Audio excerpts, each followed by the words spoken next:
Assalamualaikum warahmatullahi wabarakatuh. Perkenalkan, nama saya Bagas Hadi Prasetyo. Saya dari TK 22B dengan NPM 22316053.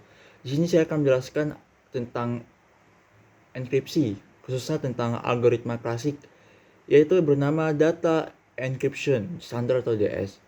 Ya, kita akan mulai di pendahuluan dulu. Pendahuluan, saya akan menjelaskan. Enkripsi sangat penting karena membantu menjaga keamanan informasi, sehingga data pribadi itu akan menjadi sebuah rahasia yang nggak dapat mudah diakses yang nggak berwenang. Dengan enkripsi, informasi diubah menjadi bentuk yang nggak bisa dipahami tanpa kunci khusus, sehingga melindungi privasi Anda atau integritas. Kita akan masuk ke pengantar. DS adalah algoritma enkripsi yang dikembangkan pada tahun 1970-an oleh IBM dan diadopsi sebagai standar pemerintah Amerika Serikat pada tahun 1977. DS menggunakan teknik enkripsi blok dengan memproses data dalam blok 64 bit dan menggunakan kunci sepanjang 56 bit. Algoritma ini pernah menjadi standar utama dalam melindungi informasi rahasia selama beberapa dekade sebelum teknologi ini berkembang pesat atau modern. Oke. Sini kita akan masuk ke cara kerja ya. DS ini mengenkripsi data dengan membagi pesan menjadi blok-blok 64 bit. Setiap blok kemudian diproses melalui 16 putaran transformasi yang kompleks, termasuk substitusi dan permutasi yang disebut phase-tell struktur.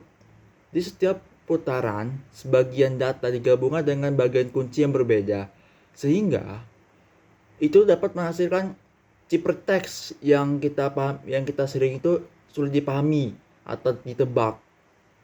Proses definisi menggunakan langkah yang sama dengan kunci sama, tapi urutan yang dibalik, sehingga data asli bisa dikembalikan dengan benar. Misalnya ya, jika kita mempunyai data sebuah blok 10 10 10, oke, dia akan mengacakkan secara bertahap menjadi bentuk yang tidak bisa dikenali tanpa kunci.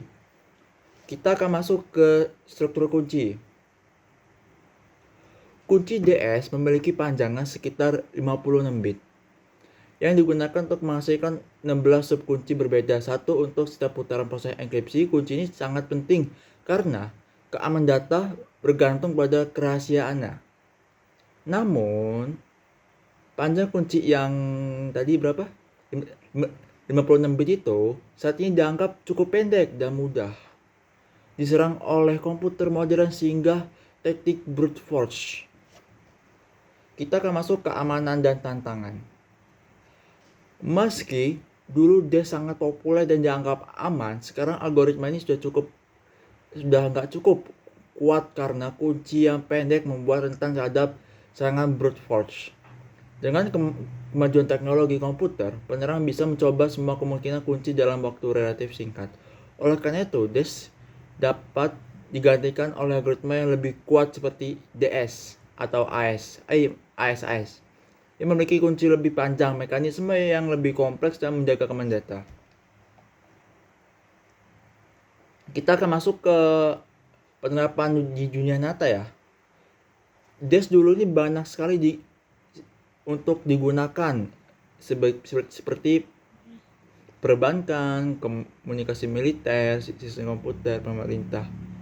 Kelebihan DES ini ada, yaitu proses enkripsi dekripsinya itu cepat, sudah terbukti selama bertahun-tahun. Sampai sekarang pun masih terbukti. Namun kelemahannya adalah kunci yang pendek dan rentan terhadap serangan. Sehingga sekarang banyak sistem beralih ke AES atau metode enkripsi yang lebih aman. Meski demikian, DES masih bisa ditemukan dalam beberapa sistem lama atau sebagai sebagian dari algoritma gabungan. Di sini saya akan menyimpulkan dari semua yang saya bahas tadi, dari atas yang kayak yang pokoknya yang saya bahas ya. DES itu adalah algoritma enkripsi klasik yang pernah menjadi standar keamanan data selama beberapa dekade. Algoritma ini bekerja dengan memproses data dalam blok dan menggabungkan kunci 56 bit untuk enkripsi dan dekripsi. Namun, keterbatasan panjang kunci membuat DES rentan terhadap serangan modern. Oleh karena itu, DES banyak dikatakan oleh algoritma seperti AES. Meskipun begitu, pemahaman DES sangat penting untuk mengenali konsep kriptografi lebih dalam. Terima kasih, itulah yang dari yang saya jelaskan. Bila ada kata salah yang kurang jelas sebenarnya, saya minta maaf.